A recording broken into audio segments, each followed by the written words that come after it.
the fundamental definition of AI is wherever the human work has been overloaded, then we have to simplify. So customer side, if you are finding the problem and you are trying to solve that problem, then that will be more viable. Swiggy also, they are providing two kind of a business model. One is a pay as you go. Another one is a Swiggy, they have offering some membership. AI can able to include that particular problem. Purely chatbot based loan. So the chatbot is asking a question and you have to feed the data. We automatically assess your credit score accordingly, how much money you are eligible for that. No, we can include the AI, it's nothing wrong on it, but the product should evolve and it should be grow.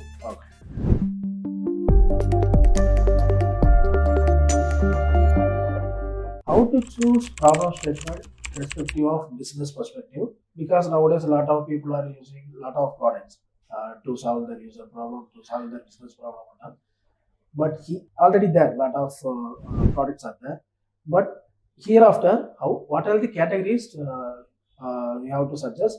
These are the categories to choose particular problem. Basically speaking, being an UX designer, we have to solving the problem for the users. So if you are a working profession, then you can able to having an access of the business, the stakeholders. So the stakeholder also part of a user, part of the product.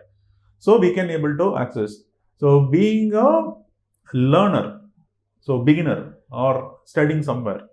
So in this scenario, what you can do, you can able to access the customer sites. So not the business entity sites.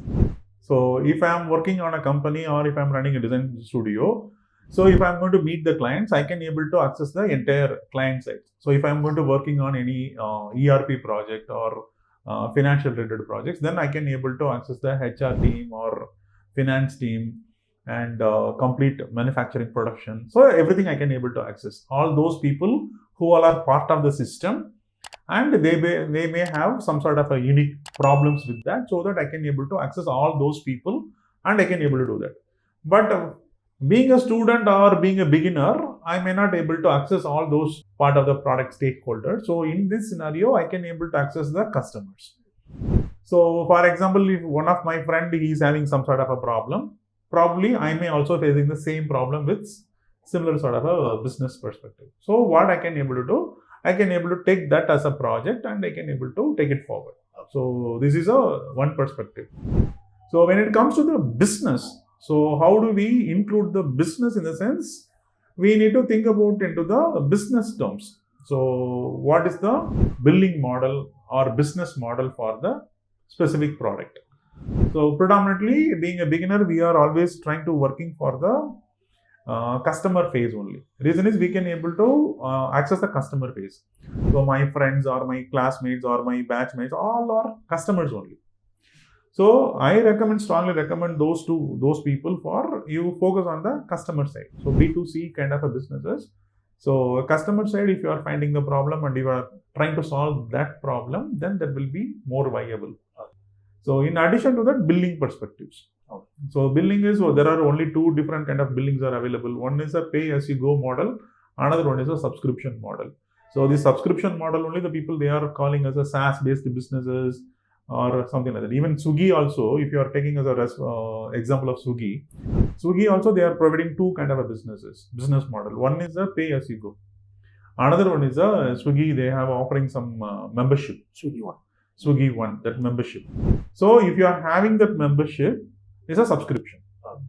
So that subscription will be helping you to giving the free of cost of delivery or some access the premium features of the product. If you don't have that also, no problem. You can do the pay as you go. So pay as you go is very simple and straightforward. You can go there and you can pay that amount, whatever you are spending or you want, you have to pay against to that and you come out. So we need to choose that actually. So this is how we have to plan for the business side. Okay.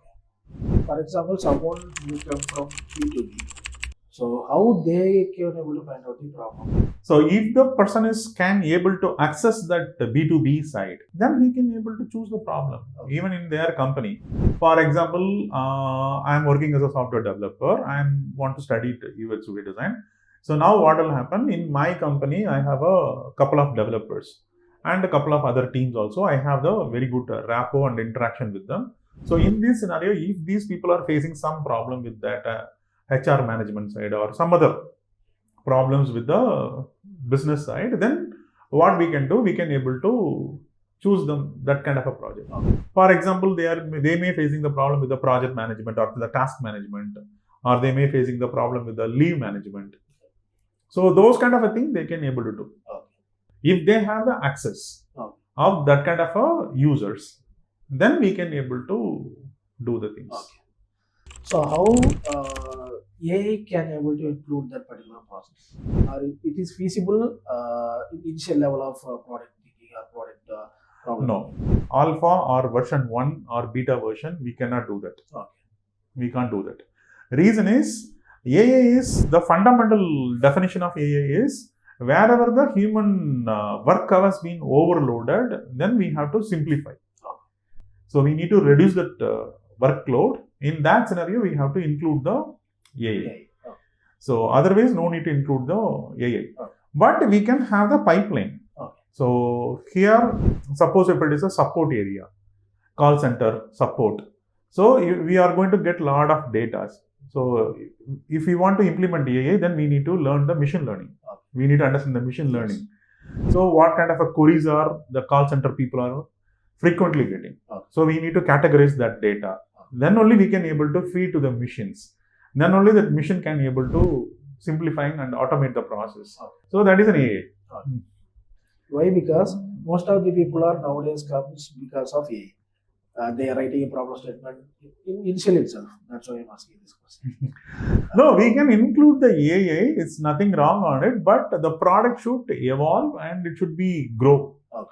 And over a period of time, then only we can able to understand whether it can be any system is available to solving these problems or reducing the overload. Or if the system is not available, then we have to create the system. That system is become a part of an AI automation, simplifying that process. So something like Swiggy also done the same thing. Swiggy, what they have done earlier, if you are making a phone call, even not only Swiggy, even Zomato and all, if you are facing a problem with your food delivery order, then you have to make a phone call. There is a human being who was attending the call. So now it's been chatbot. So over a period of time, they gather a lot of information from this queries, customer queries. They are turning into the simplifying that. So other side is a marketing area. So marketing also they are penetrating AI in terms of what kind of a question the people they may ask. So if you are visiting to any one of the website, there is a chat bot, you can able to chat with that. So you can able to implement that. Even I seen recent days a couple of banking related product, but it's a non-banking sector. Product name is ClickTap. So ClickTap, what happened? It's offering the personal loan, smaller amount of loan, from 20,000 to 1 lakh rupee, depends upon your income. It's distributing automatically without intervening any human being. It's a purely chatbot based loan system. So the chatbot is asking the question and you have to feed the data. So it will be asking you the PAN card, your income certificate, Aadhaar, blah, blah, blah, blah. Finally, what will happen? It will be automatically assess your credit score accordingly, how much money you are eligible for that. So if you really want that or how much money that you want. So repayment also is about only matter of 3 months or 6 months, short-term duration. Interest rates also very feasible interest rates. It's been giving to that. Automatically it will be distributed. They tied up with some banks. So it will be coming to you, your account. So in those areas, so wherever the small amount, not a substantial value, it's possible. So already it's been implemented in various places. So being an UX designer, we need to have an awareness of it. So how to use, or in future how we can able to integrate that AI part and simplifying the processes. In that perspective, the knowledge of AI is required. Yeah, thank you for asking the super duper question. So I hope we'll have more conversation like this, and I hope you like this topic. If you have any queries, we can discuss on the comment section, and keep learning, keep explore. I will catch you soon with another interesting topic. Until then, bye-bye. Thank you very much. Small announcement. Recently, I have written a book, the book name called Foundations of UX Research. So this is a book.